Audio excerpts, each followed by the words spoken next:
వచ్చేసారు. ఉండండి. రండి రండి. ఏంటి తయారు దెబ్బ తగిలిందట. సిటీ కేబుల్ స్క్రోలింగ్ లో చూసి ఎంతో ఆవేదన చెంది పరామర్శించడానికి వచ్చేసాను. స్నానం చేస్తున్నప్పుడు బాత్రూమ్ లో కాల్ జారాను. అక్కడ కూడా కాల్ జారేవా? దెబ్బ ఎక్కడ తగిలింది? లోపల బయట? అయ్యో పెద్ద దెబ్బేం కాదు, మోకాలు కింద కొంచెం గీరుకుంది. ఏది చూడండి. ఒరే నువ్వు స్టూల్ పట్టరా, నువ్వు కూర్చో చెప్తాను. అవసరం అయితే హైదరాబాద్ అపోలో హాస్పిటల్ అయ్యో తీసుకెళ్తాను. వద్దండి, చిన్న దెబ్బే. సిగ్గుపడకు, ప్రజలను ఆదుకున్నానన్న తృప్తాన్ని నాకు మిగిలిన చూడండి. లేడీస్ విషయంలో మీరు మా బాగా పరామర్శిస్తారండి. పాపం తనకి ఎవరున్నారా? మొగుడు ఇండియాలో ఉండుంటే తన బాగోగులు అన్నీ చూసుకున్నాం. ఆడు లేడు కాబట్టి మంగ తయారు బాధ్యతలన్నీ మా మున్సిపాలిటీవే. ఇదిగో నీకోసం రూపాయన్నర పెట్టి బ్యాండేడ్ తీసుకొచ్చాను, అంటిస్తాను పట్టు. ఏమండే, మొన్న మీటింగ్ నేను బట్టలు ఇవ్వడానికి వస్తే మీ కుక్కనాడు కరవడానికి వచ్చినప్పుడు గోడ దూకి చెయ్యి కొట్టుకున్నాను. కనీసం బయటకు వచ్చి ఏమైందని కూడా అడగలేదు మీరు. అలాంటి తయారుకోతంత గిరుకునేప్పటికి కారు వేసుకొచ్చేసి కాలట్టుకుని ఓ సఫర్ తీసేస్తున్నారు. మరి ఎవడరాడు? టైలర్ కామేశ్వరరావు గాడండి. వేసేయమంటారా?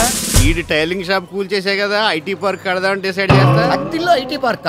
మన ఊళ్ళో మామూలు పార్కే లేదు కదండి. మామూలు పార్క్ లేదనే ఐటీ పార్క్ కడదాం అనుకుంటున్నారు. ఈడు షాప్ మొత్తం లేచిపోద్ది కదా. వీడి షాపుతో పాటు వీళ్ళందరి షాపులు లేచిపోతాయండి. ఇదేం దారుణం బాబు, మాకున్నాయి ఆ షాపులు. అవి కాకపోతే మా బతుకులు బజారు పాలేనండి. ఏడవకండి, షాపు 50 రూపాయలు కాంపన్సేషన్ ఇప్పిస్తాలే. 50 రూపాయలా? సార్ ఏ మీతో పెట్టుకుంటే యాసిడ్ తో మొహం కడుక్కున్నట్టే బాగా అర్థమైంది సార్. దయచేసి మా షాపులు పోకుండా చూడండి సార్. కష్టమే, ఆ ప్లాన్ కూడా గీసేశారు. ఇవాళ రేపు కొలతలు కూడా కొలవబోతున్నారు. అంత మాట అనకండి సార్.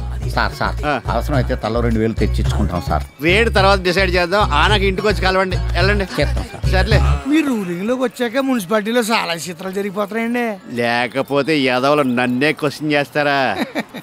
తయారు నాకు పార్టీ ఎప్పుడు ఇస్తావే?